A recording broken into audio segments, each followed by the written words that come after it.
Greece. It was here, close on 2,500 years ago, that a tale was composed about an island civilization of unparalleled wealth and power, which was swallowed up by the sea. The author was no less than Plato, the father of Western philosophy. And his story became the legend of Atlantis. The idea of Atlantis has always fascinated me. Now, you might think that as a historian, I'd pour scorn on the legend, just condemn it as another fairy tale. Atlantis has generated feverish speculation as to whether this fabled island ever existed. And it's spawned scores of crackpot theories about where it might be found. But I'm certain that beneath the rubble of fantasy are the foundations of a real story. 1,000 years before Plato lived, a truly amazing civilization thrived here in the Eastern Mediterranean. But that civilization suffered a terrible catastrophe.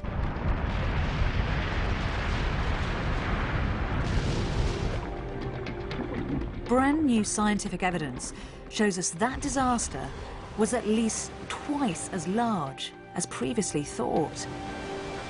So could that tragedy be the basis for Plato's Atlantis myth?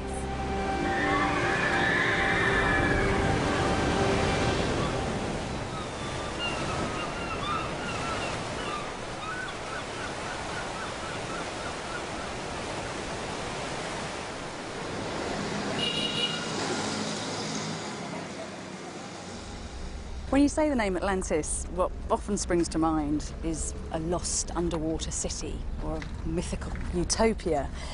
But actually, Plato's Atlantis is neither of those things. His was a maritime trading empire, a sort of super state that enjoyed huge success, but then became aggressive and overbearing, and so was punished for its arrogance by the gods. Now, because that idea is eternally fascinating to us, the notion that pride always comes before a fall, from the moment that the Atlantis myth was set down here in Athens, it has never once left the human radar. Listen then to a tale which is, though strange, but wholly true. For these histories tell of a mighty power, Atlantis. It had circular belts of sea and land enclosing one another alternately. In the sacred precincts of Poseidon, there were bulls roaming at large. The seaway and harbour were filled with ships and merchants coming from all quarters. They were, of all men, most renowned, and the wealth they possessed was so immense that the like had never been seen before. But at length, they lost their comeliness, and there occurred portentous earthquakes and floods, and one grievous day and night befell them. And the island of Atlantis was swallowed up by the sea and vanished.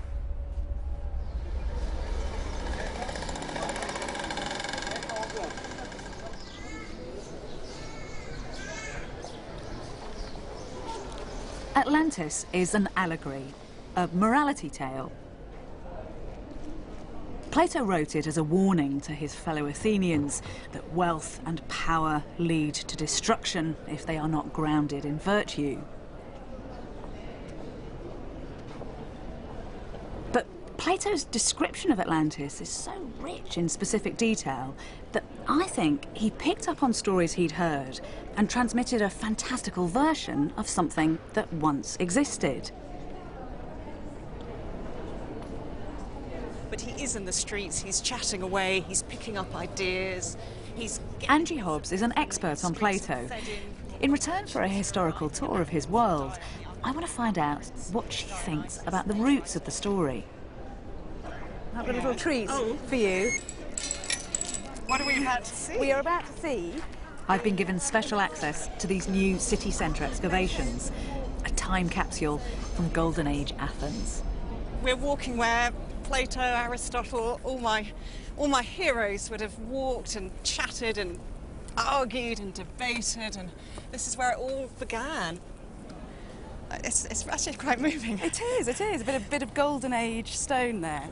I mean, That's what I love about Plato, the idea that he's out here, he's in the city, he's using all the tricks he can, in a way, to try to encourage people to listen to his philosophy and to be moved by it and to learn from it. Yes, and of course we've got an age without media to promote your message for you. You have to do everything yourself. But he never loses sight of his Socratic inheritance of wanting to get out there and really make individuals, people's lives better, to save their lives, save their souls, as he puts it. It could be then that this is just a moral fable, that the Atlantis story is just one grand political allegory. Well, it's a possibility. He's certainly got the vivid imagination to be able to have made it up. He's not a historian. That's not his intention. His intention is to use history, to use mythology, to make his own philosophical points. How possible do you think it is that the Atlantis myth has some kind of a root in the prehistoric past? I think it's very likely that Plato has heard some stories of past civilizations which have come crashing down, that he's got half-remembered bits of oral history which he weaves in. He's concocting this fantastical brew here, but he's using bits of mythology, bits of history, anything he wants as part of the mix. So I think there could be some factual historical basis for Plato's legend, even though that's not what Plato himself is particularly interested in. Whatever Plato's inspiration, Atlantis has captured our imagination ever since. It's led to scores of expeditions and thousands of books. More often than not, these quests tell us more about the power of human imagination than about Atlantis itself.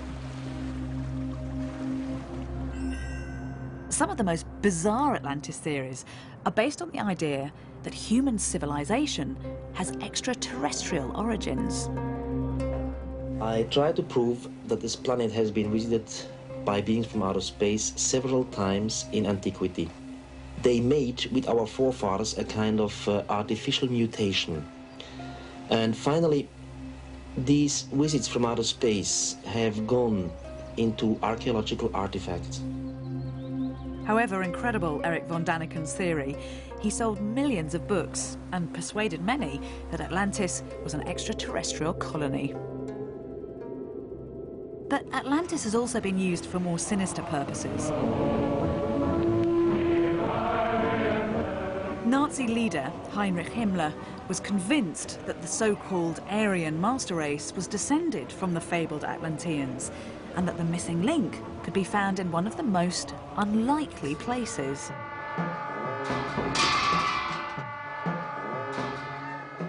Tibet. During the Victorian age of exploration, the obsession with Atlantis even extended to British prime ministers. William Gladstone wrote a letter to an American congressman called Ignatius Donnelly, who'd written a book about the lost world, locating it somewhere in the Atlantic Ocean.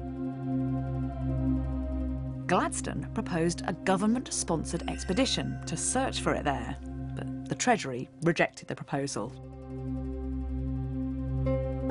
Atlantis hunting is a fraught exercise, but precisely because it has generated so many wild theories, there's even more reason to try to sift the fact from the fiction.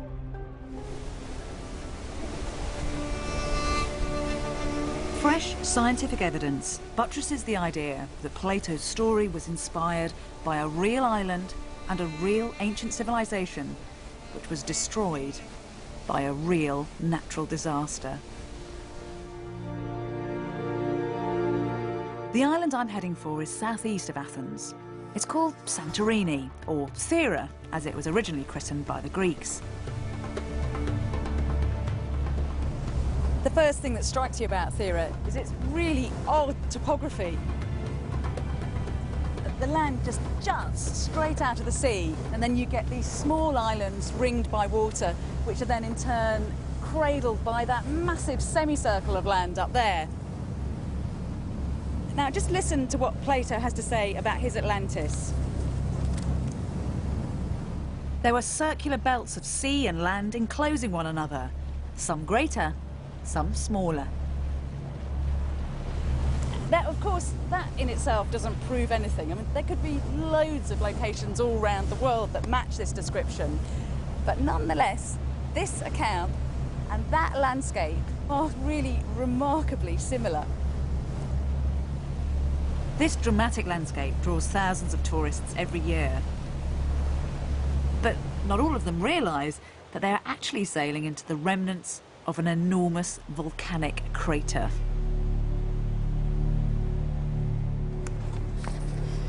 Everywhere you look on this island, there's geological evidence of volcanic activity. 1,000 years before Plato was writing, in around about 1620 BC, this island suffered the biggest volcanic eruption in the whole of the ancient world.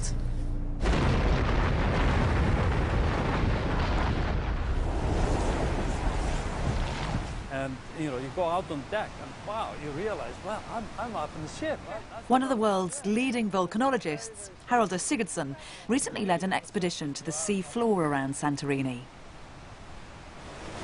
He found surprising evidence of the true scale of the Thera eruption. We use two approaches. So basically you're firing a gun that sends a sound wave into the seafloor and you get data coming back that tells you the thickness of the layers. But then the other method we used was to send down a submersible, which is like a small car, but you drive it from the ship. It's got 9 cameras on it, all taking video, and you get all sorts of information. Haraldur's team scanned the seafloor, measuring underwater deposits produced by the volcano.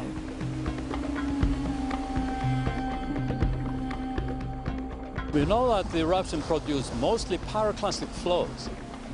When an eruption of this type begins, it immediately creates a plume of ash and pumice that goes up into the atmosphere. Then, after a few hours, you have a collapse of the eruption column cascading down like avalanches. The pyroclastic flows begin. Pyroclastic flows have a very distinctive rock type, composed of pumice and ash and big stones all mixed together. If the eruption really had had a big impact, we would expect to find pyroclastic flows on the seafloor. What we found is that the deposit extends on the seafloor 30 kilometers in all directions from the Santorini volcano. So it's very, very widespread. These findings show that the eruption was one of the greatest ever in the human experience. In the previous studies, we had estimated that there were about 30 cubic kilometers erupted from this event, which is a very large volume. But with these new findings, we found that actually the deposit is about 60 cubic kilometers, or maybe even more. Let's compare it to some other eruptions, and one convenient one is the very famous eruption of Vesuvius in 79 AD in Italy, which destroyed Pompeii and Herculaneum.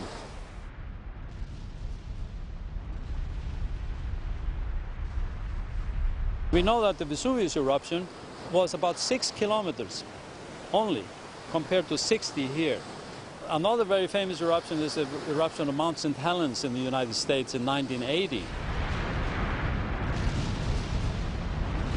Like smoke coming out of a chimney. But it was only half a cubic kilometer compared to 60 here. So this is a very, very special event. Do you think there's a possibility that in Plato's Atlantis myth, what he's also remembering is this event here? Personally, I have no doubt that the Atlantis myth was triggered by the eruption of Santorini. We're getting so much geological evidence that supports a major natural catastrophe in this area that I think we have to look at it very carefully as the nucleus for this myth.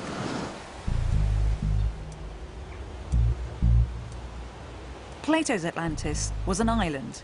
It was destroyed by a disaster, and it was home to an advanced civilization. Thera matches all 3 of these characteristics. Firstly, its topography is remarkably similar to Plato's Atlantis. Secondly, it was the scene of a natural disaster of cataclysmic proportions. And crucially, it was also home to an amazing civilization.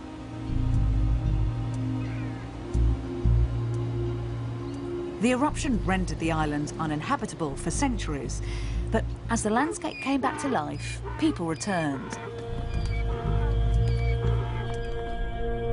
Then, in 1967, archaeologists made an incredible discovery. Beneath more than 100 feet of pumice and ash was a lost world, entombed by the eruption. It was heralded as the Pompeii of the Aegean. But to my mind, even that phrase doesn't do this site justice. So far, archaeologists have excavated 10,000 square metres of the town, but they actually estimate that it is 30 times bigger than that. This is a buried city that is slowly being brought back to life.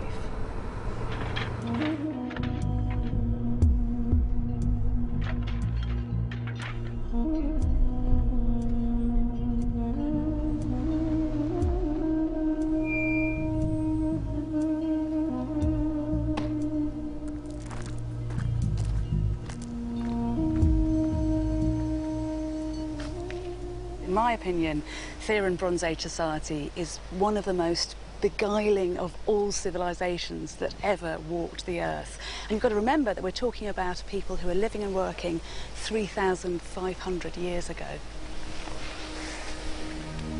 Kalimera. The Greek authorities are reluctant to allow outsiders to film the ongoing restoration process. Welcome. Thank you very much. But Chief Archaeologist Christos Doumas has granted us special permission to go behind the scenes.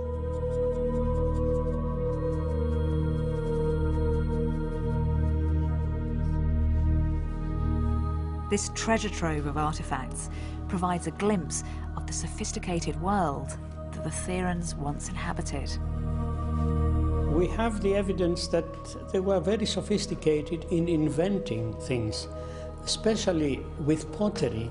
They managed to solve a lot of their everyday problems. They managed to produce very sophisticated shapes and forms, and in very high quality. These are very rare and unique. The Akrotiri storage rooms also house a series of spectacular wall paintings. As each one is painstakingly pieced together, it becomes increasingly clear just how advanced this society was. The wall paintings that are being discovered at Thera are in a league of their own. They're very vivacious, they're very unsuppressed, they're very individualistic.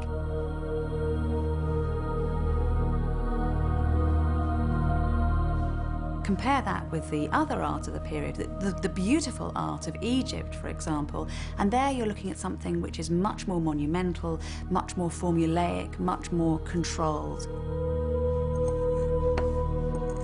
Whereas the Theran wall paintings have their own life and their own story.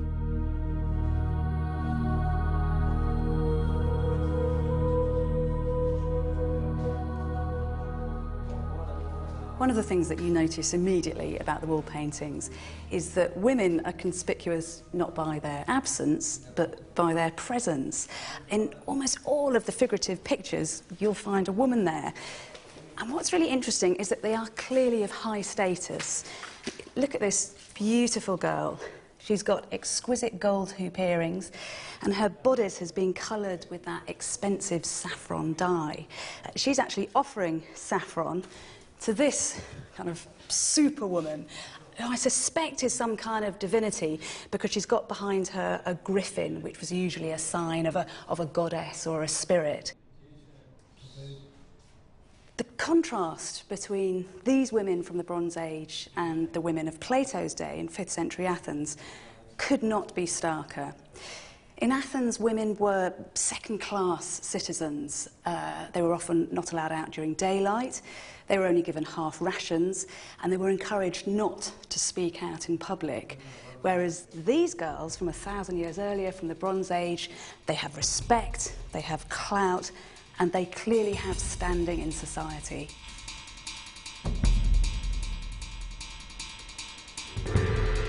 So for me, Theran society is in more ways than one a lost world. The Therans were light years ahead of many other cultures of the time. They used writing, they had a remarkably egalitarian society, and they had a well-organised economy.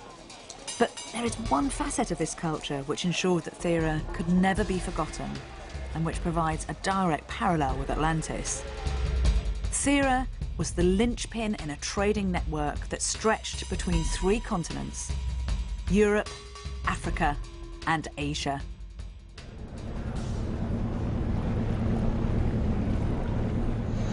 This is where you get really close to the secret behind Thera's success.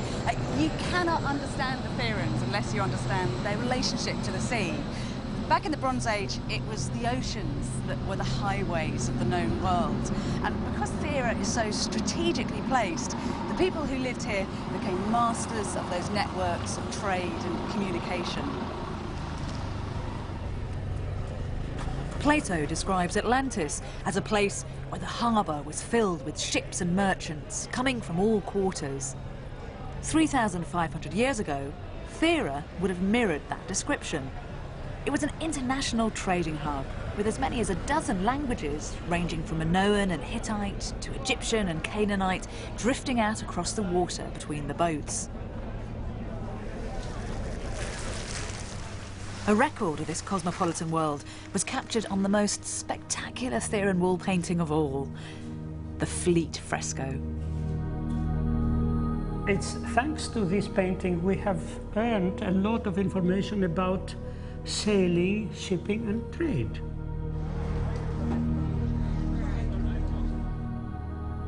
It shows real ships, and it is for the first time that we have depictions of ships of that period in that scale.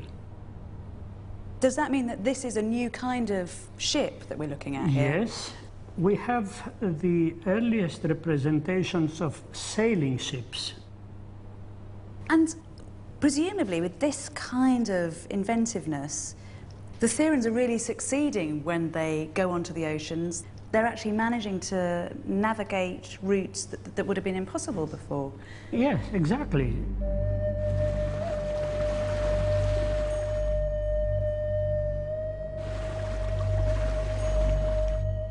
That's fascinating, isn't it? Because it could tell you either that the Therans are managing to get to all these places, or that you have traders coming into the Theran ports, bringing their influences. Yes. In many wall paintings we have themes from exotic lands. Antelopes, for example. Because these are depicted in a very naturalistic way, we believe that the artist had seen them real.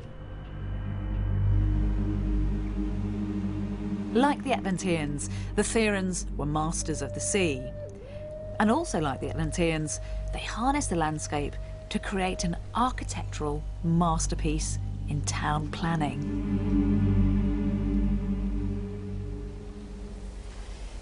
Because Plato was writing about an extraordinary place, you'd expect him to bang on about the glories of the architecture in his Atlantis, make it a larger-than-life city. And so it's always seemed pointless to try to match lock, stock and barrel, all the details in here with one real location. But coming here to Thera, 2 sentences have leapt out at me. This is Plato talking about the masonry of the place. And of the buildings, some they framed in one simple colour, in others they wove a pattern of many colours by blending the stones for the sake of the ornament, some of it being white, some black, and some red. Now, just look at the local stone that they still use here at the site of Akrotiri. In Atlantis, red, black and white masonry was used to build the city. Here in Akrotiri, we find exactly the same. These buildings were so well preserved because they were buried under a deluge of volcanic ash up to 60 feet thick. Even so, it's been difficult to imagine what this place must have looked like in its former glory. Until now.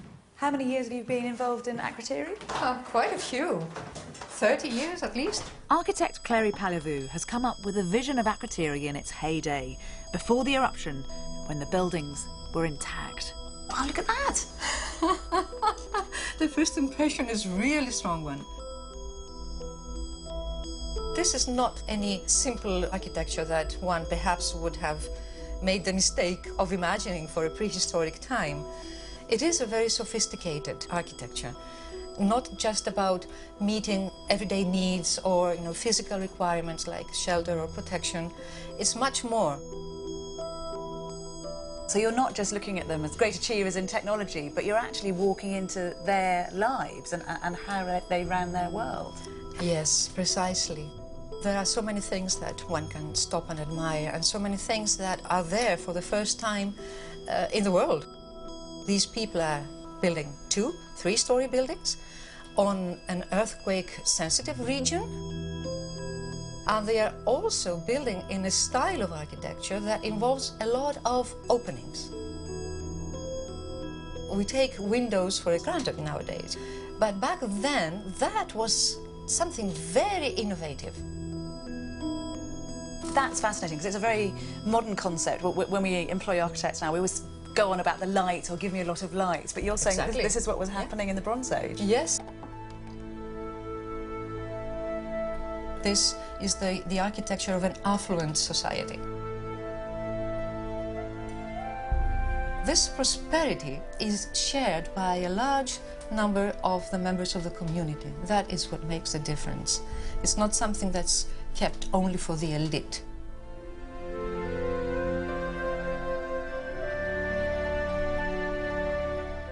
The Therans lived in a seismic landscape. There was salt water as far as the eye could see, and yet they exploited the natural world around them to pioneer a completely new kind of civilization. Just like the Atlanteans, the Therans were a technologically advanced people, so accomplished that throughout the Bronze Age world, Theran wealth and sophistication would have been legendary.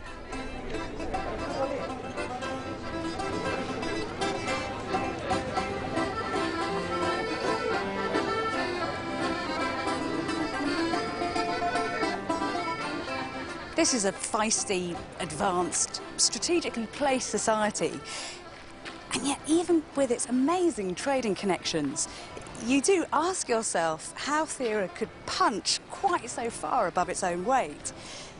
Well, the answer lies 70 miles to the south across the sea, in a place that was known in Plato's day as Megalor Nissi, the Big Island. Today, we call it Crete, but in the Bronze Age, this island was the political and religious centre of Europe's first great civilization. Thera's wealth and sophistication were tied up with the fortunes of this potent, special place. And this was the beating heart of that culture. It's Knossos Palace.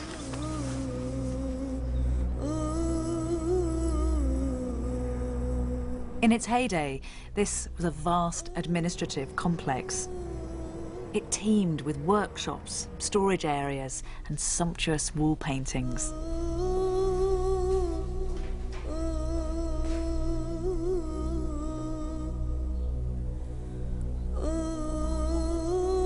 Just like Thera, it was littered with ancient artifacts and architecture.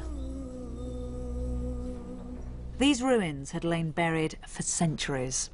They were brought blinking back into the light in 1900 when they were excavated by British archaeologist Arthur Evans.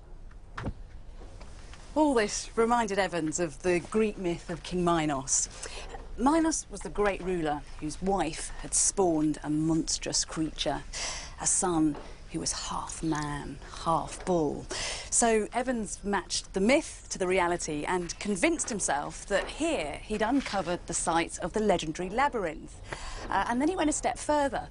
He actually gave a brand new name to the people who lived here 3,500 years ago. He called them, after King Minos, the Minoans.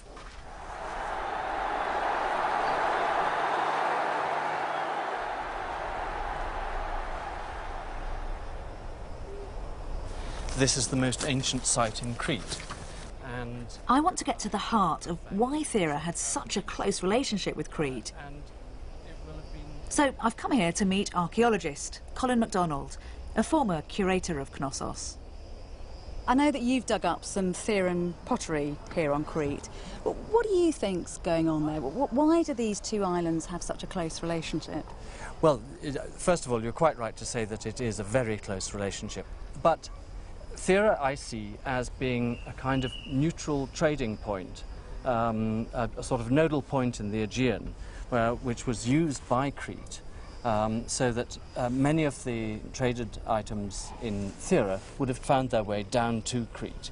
And you see, Crete did not really produce many raw materials of its own, so it had to look elsewhere, and perhaps this is another key to its making great strides. It had nothing and therefore went in search of everything. Crete and Thera each had their own distinct characteristics, but they shared the same dress code, language, religious rituals, and technological advances.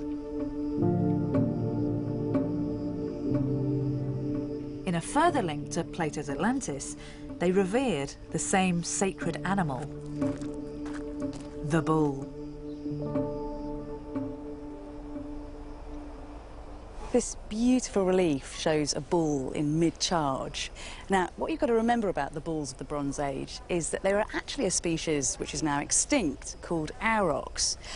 Aurochs were huge creatures. They stood 2 meters high at the shoulder with a horn span to match. And all our evidence from Minoan culture suggests that they were brought right here to the heart of Knossos Palace itself. These bulls were most notably associated with the dangerous sport of bull leaping, most likely an initiation rite undertaken by young men as they approached adulthood. Just imagine these creatures close on.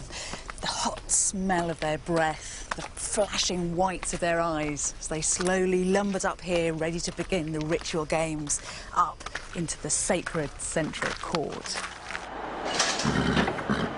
And ranged all round here in their fine jewellery and brightly coloured clothes, the cream of Minoan society.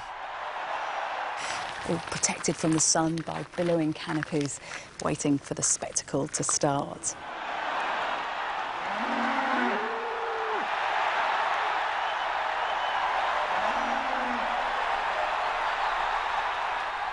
Now, just listen to what Plato has to say about the elite of his Atlantis society. In the sacred precincts of Poseidon, there were tauron, bulls at large, and the princes, being alone, after praying to the gods that they might capture a victim well pleasing unto him, hunted after the bulls with staves and nooses, but with no weapon of iron.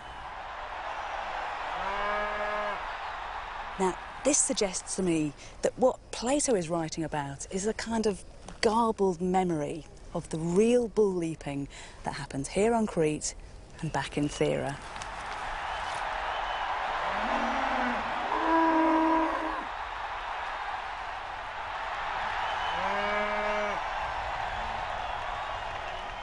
That is exactly what happens to memories down time. A storyteller, in this case Plato, picks up on something he's heard, you know, maybe in the back streets of Athens or the city's port.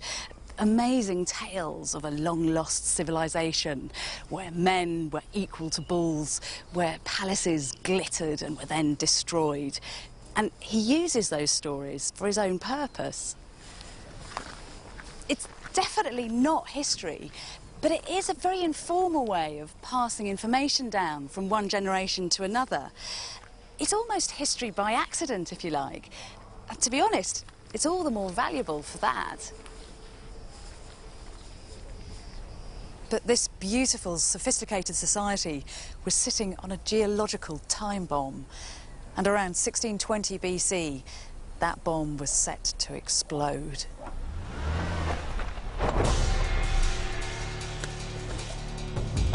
Oh, this is a good playground for a geologist, isn't it? It's prime spot for every geologist. Back on Thera, geologist Floyd McCoy has helped unearth a series of scientific clues which reveal what the Therans must have suffered as their island was devastated by the greatest volcanic eruption of the ancient world. This modern quarry is a cut through the island, and the cut through the island goes right down here to the Minoan level. Here it is, a cross-section through not only a culture, but an entire eruption. So what I'm touching now, this is earth that they'd have been farming in the Minoan period. This is a surface that man walked on here. And I mean, his debris is everywhere. Right there, man walked on, built on, and left his debris. That's 3,600 years ago. And now look at it. It's 30, 40 meters underground. And realize this represents perhaps 4 days of accumulation. So in 4 days, the surface of the earth here went to that level. So what are all these different parts? What do they tell us about how the eruption happens? Well, what it's telling us is there's this thin layer here that comes up along here, and this is what we call the precursory eruption. Preceding this probably were months of earthquakes, lots of small earthquakes. New gas was coming out, like sulfur. Springs would suddenly stop, reappear somewhere else, cracks in the ground. I mean, they don't know why it was happening, but something dreadful was beginning. I think the sense was pure fear. The many signs of an impending eruption culminated in one big earthquake, measuring around 7 on the Richter scale. It rendered the town uninhabitable. After the earthquake, people started working in order to rescue things which were needed. We have found quite a lot of beds, tables, etc. And these were trapped by the pumice. So I suspect that people had moved out, living in a camp. They were working in their ruins in order to rescue things which were essential for their survival in the camp. At Pompeii, it happened quickly, in a few hours, I think, whereas at Akrotiri, they had time to prepare. No victims, nothing has been found within the settlement, so this was an organized departure.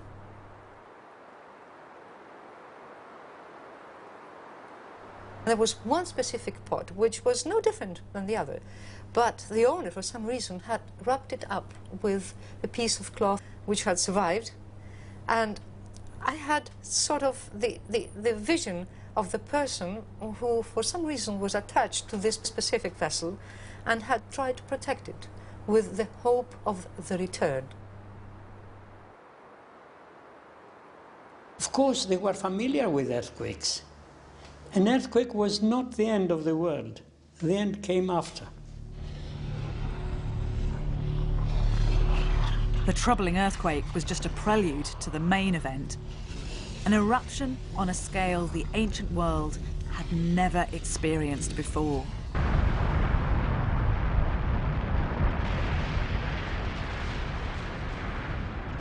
Nothing would survive that, including the city of Akrotiri.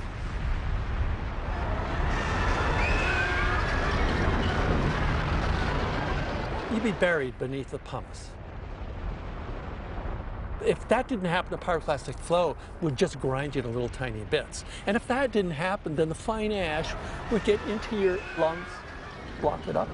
And that same ash, mixing with the fluids in your body, would turn to cement. There's no way you're going to survive this.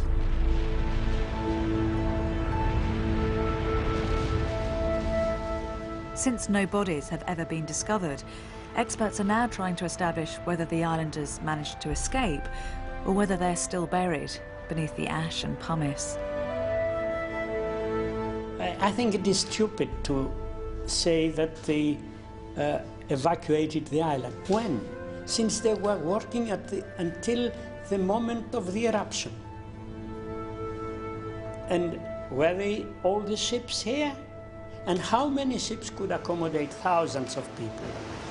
So I do not believe they evacuated. God knows where the people have gone. I believe that they were camping somewhere near, in the vicinity, and they will be found there someday.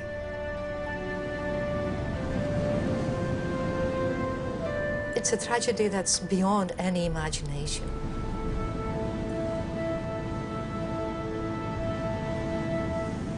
There is one thing I would love you to clear up for me, if you can. There's just one line at the very last paragraph here. The island vanished, and the ocean at that spot has now become impassable and unsearchable, being blocked up by the shoal mud which the island created as it settled down. I mean, that seems unlikely, but could something like that have happened? Absolutely. This is what the island created. This, pumice.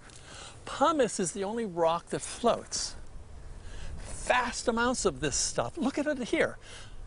This same material was on the ocean. It produced floating rafts. Huge rafts. Today, we can see the same phenomenon in the Pacific, where pumice is ejected from underwater volcanoes. On the surface of the sea, the pumice forms rafts, which sailors often find impossible to navigate. The rafts from the Thera eruption would have been a full 3 feet thick. That just makes such sense. So Plato's talking about mud, but actually what it is huge levels of pumice on the ocean. Absolutely. This is our account of antiquity, of this eruption. This was an eruption that shook much of the planet. Ash was transported as far north as the Black Sea, as far east as central Turkey, and as far south as the Nile Delta. Global temperatures dipped, stunting plant growth even in Ireland.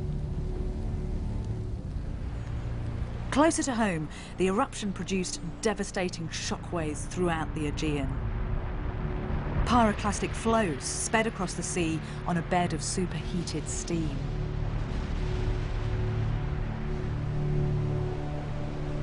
There would have been a ring around Santorini of pyroclastic flows going over water 10 kilometers or more away. Then they would have started to go underwater, and then, of course, the sea would have been heated up by that. But most importantly, a sea wave would be pushed up, creating a tsunami. If even a tenth of these pushed the ocean enough to make tsunami waves, then we had dozens and dozens and dozens of tsunamis sweeping across the ocean. As the tsunamis gathered momentum, they pulsated away from Thera. One of their destinations, Minoan Crete.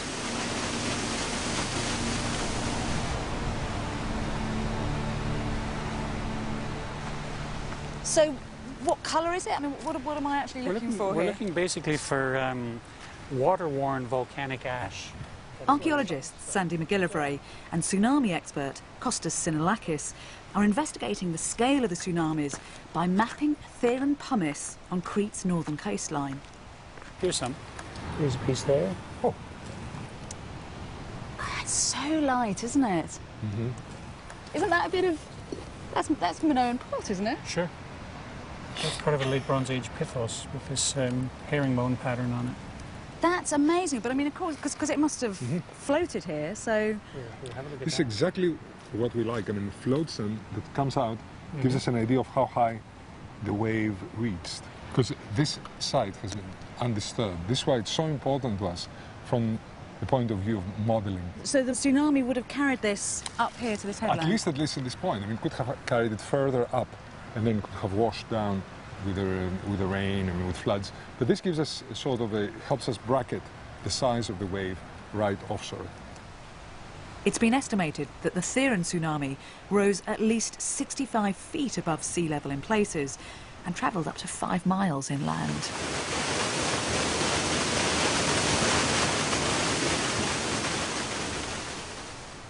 With Sandy's advice, Kostas has developed a computer simulation of how the tsunamis would have travelled as they pulsated away from Thera. You see, this is the initial wave. And we follow it all the way to Crete. See, the first wave causes the shoreline to retreat, to move offshore. We're less than an hour from the eruption, and already the south side of Crete and the eastern Peloponnese are experiencing the big wave. It's so fast. It's like a steam train or something, isn't it? And so this, what we're seeing here, the green is the wave as we'd think of it, so the tall crest of the wave. And all this purple and blue, I mean, look, right on the edge of Asia Minor, that's the kind of drawback that you were describing earlier. Yes. Yeah. Kostas, I know that you've gone all around the world looking at tsunamis and their effects. How far can you draw on that data and make a comparison with what's happening here on Crete and the Thera eruption? From recent tsunamis, we have a certain feeling of what the inundation, the debris line looks like. For example, here, you see, this is a picture from Sri Lanka. You see where the debris line is. So we would be measuring the difference between this debris and the shoreline, and then we would be saying, well, this is how high the wave penetrated in this location.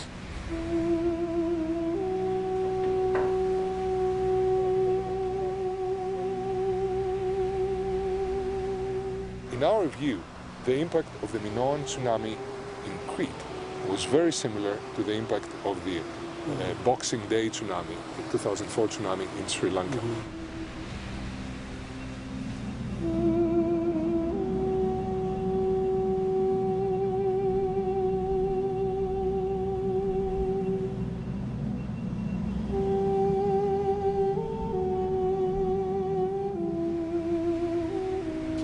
We think that the size of the wave off Amnisos here was very similar to the size of the wave off Sri Lanka.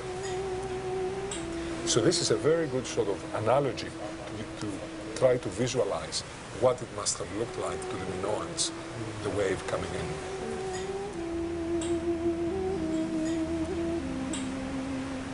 They're such terrible images, aren't they?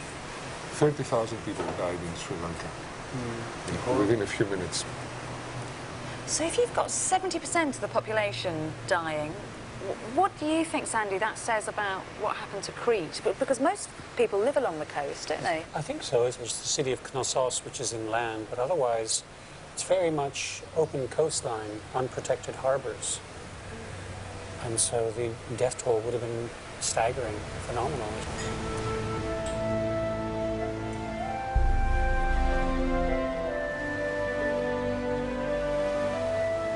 The impact of the Thera eruption extended beyond the death toll.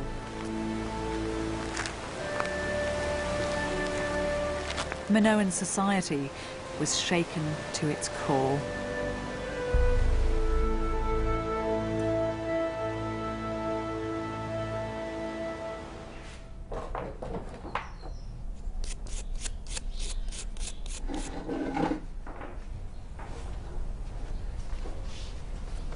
Every year there's a new excavating season here. Huge amounts of new Bronze Age materials found. It's almost as if Minoan Crete's a kind of giant jigsaw puzzle that's slowly being pieced back together again. And from some of these fragments, we can get clues as to how the Minoans reacted to the Thera eruption and the tsunami.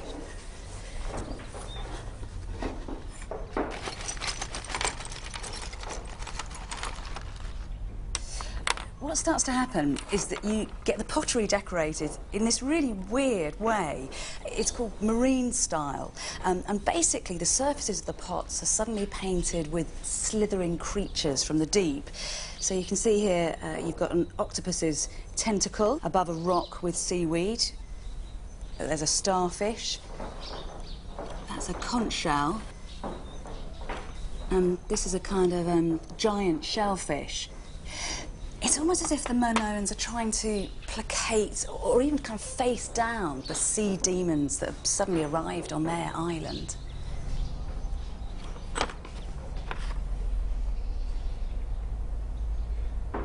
With most of the ancient cultures, the sea is where we come from.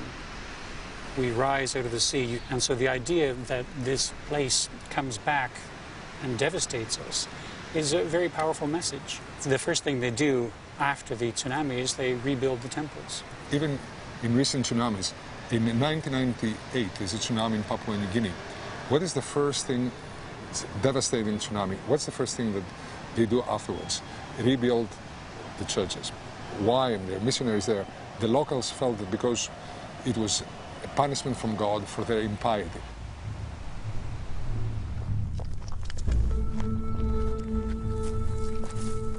In the 1970s, archaeologists made a grim discovery at this Bronze Age shrine in Crete. It showed how the Minoans would also have responded in the face of a cataclysmic natural disaster. In this room, there was the body of a young man, aged about 17 or 18. He'd been trussed up, and he was laid out on this altar. Next to his head, there was a bronze dagger, and we can tell from the bone evidence that one of his arteries had been cut, and his body had been bled completely dry. Experts believe that this young man was being sacrificed to try to stop one of the many earthquakes that shook this region before the Thera eruption. A few paces out here, there was another body. This was a man lying face down. He'd been carrying a vessel full of some kind of liquid. Presumably it was human blood from the sacrifice. A desperate attempt, a gift to try to appease the gods. It's believed the priest performing this ritual died as the building collapsed during the earthquake. This shows that in the face of a natural disaster like the Thera eruption, the Minoans might have gone as far as sacrificing one of their fellow human beings. The Minoans were very, very close to nature.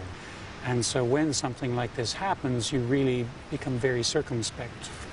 How did this happen? Why did this happen? How can we appease these natural forces so that perhaps it won't happen again? For a people who are saturated with a kind of superstitious piety, a dreadful natural disaster like this could be nothing other than a punishment from the gods. So what happened here wasn't just a physical, but a psychological apocalypse.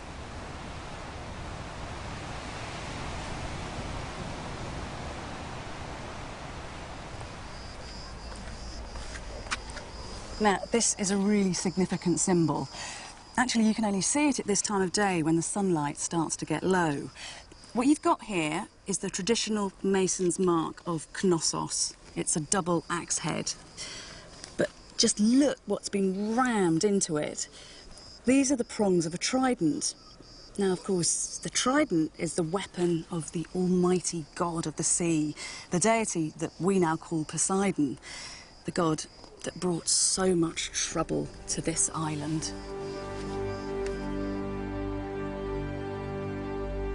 Poseidon was fearsomely powerful in Minoan society, both the sea god and the earth shaker.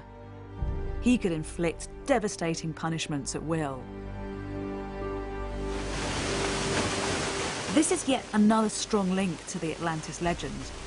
According to Plato, Poseidon was the master of Atlantis, and when its people fell foul of him, their island was swallowed by the sea.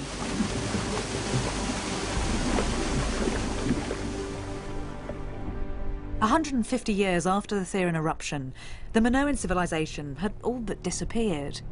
And we don't know why exactly, but I think it's true to say that the eruption marked the beginning of the end for Europe's first great culture. When you think back to the terrible destruction that ranged right across this island and beyond to Egypt and to Asia Minor and even to the outposts of Western Europe, then you realise that this is a devastation that quite simply could not ever have been forgotten. Almost immediately, this would have become a horror story passed down from father to son and mother to daughter. Of course, that's what logic tells us must have happened, but the historian in me needs to see the evidence in black and white. How can we try to prove that the catastrophe that happened here was still remembered 1,000 years later in Plato's day? We have an increasing body of evidence that the memory of prehistoric events can be preserved through tales and legends. It's a kind of oral history that is surprisingly resilient. Irving Finkel is one of the world's leading experts in deciphering ancient languages. He believes he can trace how the memory of real events and real people can survive through oral history for hundreds of years before they enter the written record. One prime example is one of the oldest stories in the world, the Epic of Gilgamesh. If you want to see this, you have to turn on this light. You can see the writing, it's pressed into the clay in rows, and in fact the name of Gilgamesh even occurs up here. The Epic of Gilgamesh is a story about a king who is part man, part god. Irving Finkel believes it's based on a real king who lived in ancient Iraq at the beginning of the 3rd millennium BC, 1,000 years before the story was ever written down, proving that oral memory can be exceptionally tenacious. The chain of all the information that we have, which is archaeological, plus writing, plus common sense, those three components, when you put them together, to me it is a certainty that Gilgamesh was a really unusual and heroic person who lived at a very remote time, and that there's a continuous oral stream of tradition from the death of Gilgamesh until this was written for the king of Assyria. So you don't always have to have all the links in the chain for the chain to be there. In the particular case of Atlantis, so I think that there are elements in here which directly relate to events of the Bronze Age. Am I a mad Atlantis hunter, or would you support my thesis? I would support your thesis, and I support it out of the long-held conviction, which is that when you have such a big thing as this cataclysm, which is used by Plato as a kind of intellectual jumping off board for other material, to me it seems axiomatic that just as he argues that this happened once, so it in fact did, that it's a real thing that somehow survived, just like with this mad stuff on bits of clay. Plato's remembering something that is too important to forget. Yeah.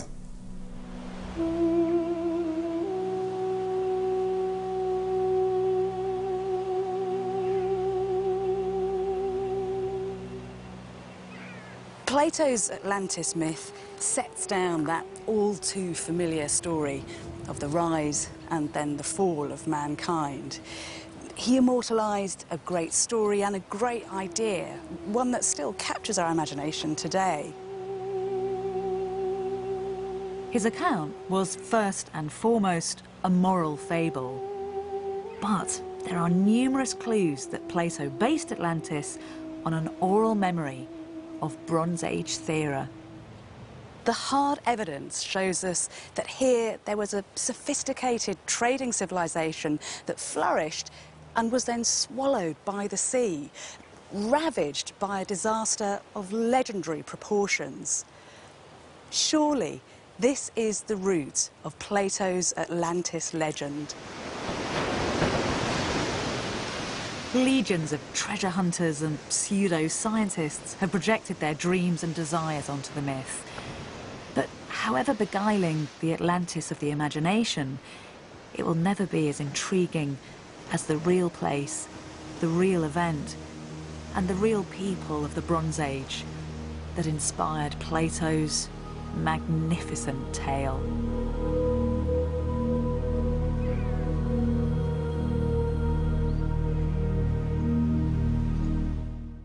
Coming up next tonight here on BBC HD Comedy with How Not to Live Your Life. And then at 10:35 it's time for Friday Night with Jonathan Ross.